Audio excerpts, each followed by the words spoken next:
सिद्धार्थ गौतम का शुद्धोधन के घर में जन्म हुआ था। उनके जन्म की कथा इस प्रकार है। शाक्य राज्य के लोग आषाढ़ मास में एक महोत्सव मनाया करते थे। इस उत्सव में न केवल राजा बल्कि प्रजा भी सम्मिलित होती थी।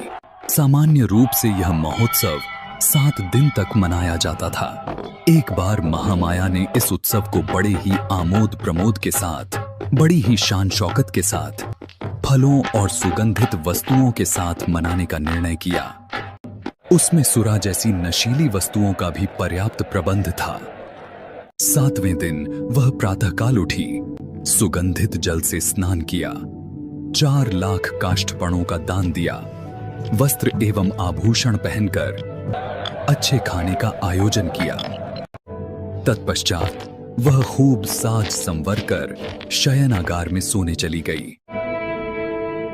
उस रात शुद्धोधन और महामाया निकट गए और महामाया ने गर्भ धारण किया। राजकीय शैया पर पड़ते ही नींद आ गई। निश्चयतः महामाया ने एक पुत्र को धारण किया। उसे दिखाई दिया कि चतुर्दिक महाराज के देवताओं की देवियां उसकी शैया को उठाकर और उसे सम्मान पूर्वक उसे हिमवंत प्रदेश के एक शाल वृक्ष के नीचे रख दिया। ये देवता पास खड़े थे। उन्होंने उसे वहां स्नान कराया, विशेष वस्त्र पहना दिए गए, सुगंधित पदार्थों का लेप लगाया, फूलों आदि से इतना सजाया गया कि वह किसी दिव्यात्मा का स्वागत कर सके।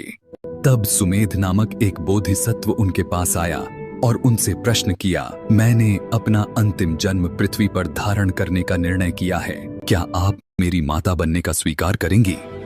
उसका उत्तर था, बड़ी प्रसन्नता से। उसी समय महामाया की आंख खुल गई।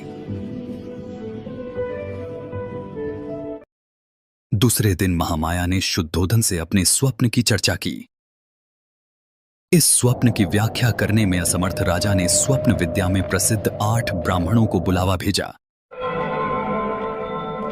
उनके नाम थे राम, ध्वज, लक्ष्मण, मंत्री, यन्न, भोज, सुयाम और सुदत्त। राजा ने उनका योग्य स्वागत करने की तैयारी की। उसने जमीन पर पुष्प वर्षा कराई और उनके लिए सम्मानित आसन बिछाए गए। उसने ब्राह्मण का पात्र चांदी सोने से भर दिए गए और उन्हें घी, मधु, शक्कर, बढ़िया चावल तथा दूध से पके अन्य पकवानों से संतुष्ट किया गया। जब ब्राह्मण खा पीकर प्रसन्न हो गए, शुद्धोधन ने महामाया का स्वप्न कह सुनाया और पूछा, मुझे इसका अर्थ बताओ।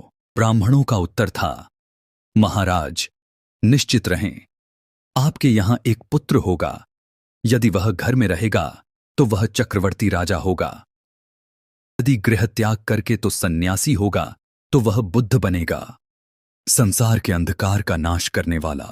पात्र में तेल धारण किए रहने की तरह महामाया ने बोधिसत्व को 10 महीने तक अपने गर्भ में धारण किए रही। समय समीप आया जान उसने अपने मायके जाने की इच्छा व्यक्त की। अपने पति को सबोचित कर उसने कहा, मैं अपने मायके देवदह जाना चाहती हूं। शुद्धोधन का उत्तर था, तुम जानती हो कि तुम्हारी इच्छा पूर्ति होगी। कहारों के कंधों पर ढोई जाने वाली सुनहरी पालकी में बिठाकर अनेक सेवक सेविकाओं के साथ शुद्धोधन ने महामाया को उनके मायके भेज दिया। देवदह के मार्ग में महामाया को शाल वृक्षों से भरे एक उद्यान वन से गुजरना था, जिसमें कुछ वृक्ष पुष्पित थे और कुछ अपुष्पित थे। इसे लुम्बिनी वन कहा जाता था। जड़ से वृक्षों की शाखाओं के छोर तक पेड़ फूलों और फलों से लदे थे। नाना रंग के भ्रमरगण गुंजार कर रहे थे, पक्षी चहचहा रहे थे। यह मनोरम दृश्य देखकर महामाया के मन में इच्छा उत्पन्न हुई कि वह कुछ समय वहां रुके और विश्राम करे। उसने पालकी ढोने वालों को आज्ञा दी कि वे उसकी पालकी को शाल उद्यान में ले चले और वहीं प्रतीक्षा करे। महामाया पालकी से उतरी और एक सुंदर शाल वृक्ष की ओर बढ़ी। मंद पवन बह रहा था, जिससे वृक्ष की शाखाएं ऊपर नीचे हिल डोल रही थीं। महामाया ने उन शाखाओं में से एक को पकड़ने का प्रयास किया। भाग्यवश एक शाखा काफी नीचे झुक गई। महामाया ने पंजे के बल खड़ी होकर उसे पकड़ लिया। तुरंत शाखा ऊपर की ओर उठी और हल्का सा झटका लगने पर महामाया को प्रसव वेदना आरंभ हुई। उस शाल वृक्ष की शाखा पकड़े खड़े ही खड़े महामाया ने एक पुत्र को जन्म दिया। 563 ईसा पूर्व में वैशाख पूर्णिमा के दिन बालक का जन्म हुआ। शुद्धोधन और महामाया का विवाह हुए काफी समय बीत गया था, लेकिन उन्हें कोई संतान नहीं हुई थी। आखिरकार जब पुत्र लाभ हुआ तो शुद्धोधन और उनके परिवार द्वारा सभी शाक्यों के द्वारा पुत्र जन्मोत्सव बड़ी ही शान बाण और भव्य ठाट बाट के साथ अत्यंत स्नेहपूर्वक मनाया गया। बालक के जन्म के समय अपने बारी से शुद्धोधन पर कपिल वस्तु का शासन करने की जिम्मेदारी थी।